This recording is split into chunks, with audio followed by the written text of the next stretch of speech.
नमस्कार,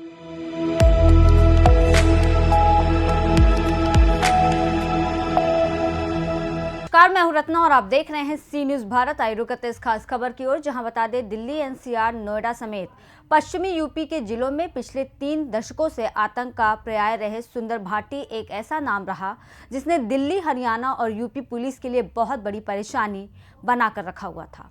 अब जमानत पर बाहर आ गया है। योगी सरकार के सत्ता में आने के बाद माफिया गुंडों के खिलाफ जीरो टॉलरेंस की नीति के चलते सुंदर भाटी को उम्र कैद की सजा सुनाई गई है।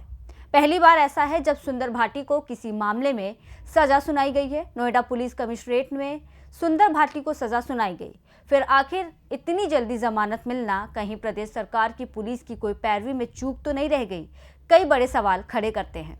वहीं अब सुंदर भाटी के बाहर आने पर प्रदेश सरकार की भयमुक्त वाले नारे को बड़ी चोट लगी है। वहीं आने वाले दिल्ली विधानसभा चुनाव पर भी क्या फर्क पड़ सकता है।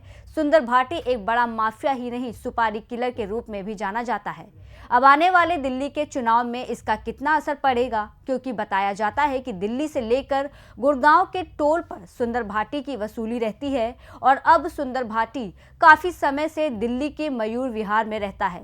आइए जानते हैं किस तरीके से सुंदर भाटी अपराध की दुनिया में एक बड़ा नाम बना। नोएडा के घंघोला निवासी सुंदर भाटी नरेश भाटी का साथी था। अपराध की दुनिया में दोस्ती और दुश्मनी जान देकर निभाई जाती है। दिल्ली, हरियाणा और यूपी पुलिस के लिए परेशानी का सबब रहे अपराधी सुंदर भाटी और नरेश भाटी ऐसे ही 2 नाम थे जिनकी दोस्ती के किस्से तीनों राज्यों में मशहूर थे। दोनों दोस्त एक दूसरे पर जान छिड़कते थे। कुछ समय बाद दोनों में दुश्मनी हो गई। सतबीर गुर्जर के गैंग में हुई थी सुंदर और नरेश की दोस्ती। बता दें कि 1990 में ग्रेटर नोएडा के गांव रिठौरी का रहने वाला नरेश भाटी पढ़े लिखे परिवार से था। प्रॉपर्टी विवाद में परिवार वालों की मौत का बदला लेने के लिए नरेश क्राइम की दुनिया में उतर गया। दरअसल सुंदर भाटी सिकंदराबाद में ट्रक यूनियन पर कब्जा करना चाहता था, जबकि नरेश भाटी भी ऐसी ही इच्छा रखता था। इसके अलावा दोनों की जिला पंचायत अध्यक्ष के चुनाव पर भी थी नजरें। इसके बाद सुंदर और नरेश में गैंग वॉर शुरू हो गई। फिर दोनों विधानसभा चुनाव में आमने सामने आ गए, लेकिन हार गए। मार्च 2004 में सुंदर ने नरेश की हत्या की या करा दी। सुंदर भाटी का भी अपना गैंग बन चुका था। इसमें गांव के नए युवा ज्यादा आने लगे। उस पर दिल्ली, हरियाणा, यूपी समेत कई राज्यों में मर्डर, लूट, रंगदारी समेत कई मामले दर्ज हैं। वहीं माना जाता है कि ग्रेटर नोएडा में हो रहे विकास को सुंदर भाटी एक ऐसा अपराधी माना जाता है। यूपी पुलिस ने काफी मेहनत के बाद 2014 में उसको गिरफ्तार कर लिया था।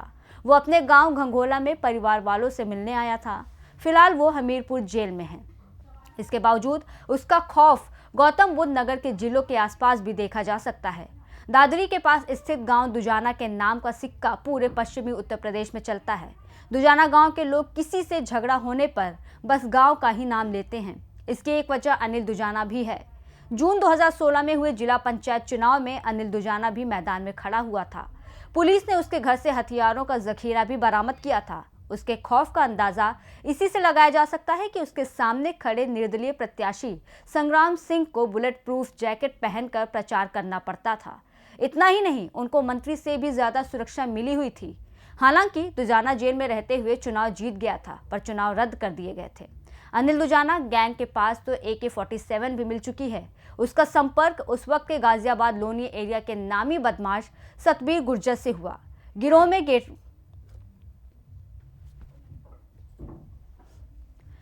में ग्रेटर नोएडा घंघोला निवासी सुंदर भाटी भी था। जल्द ही नरेश और सुंदर भाटी अच्छे दोस्त बन गए। दोनों ने मिलकर दिल्ली सहित पश्चिमी यूपी में हत्या, लूट और रंगदारी की वारदात को अंजाम दिया। नोएडा से सी न्यूज संवाददाता लखन यादव की ये खास रिपोर्ट। बता दें, यूपी पुलिस ने 2014 को सुंदर भाटी को पकड़ा, लेकिन उसका एक साथी 50,000 रुपए का इनामी सिंहराज भाटी पुलिस को चकमा देते हुए फरार हो गया। तभी से सुंदर भाटी जेल में है। सुंदर भाटी पर राजनीतिक संरक्षण के आरोप लगते रहे हैं। फिलहाल माफिया के खिलाफ जीरो टॉलरेंस की नीति के चलते सुंदर भाटी उम्र कैद की सजा तो मिली है, लेकिन यूपी पुलिस की कुछ खामियों के चलते आज जमानत पर बाहर है।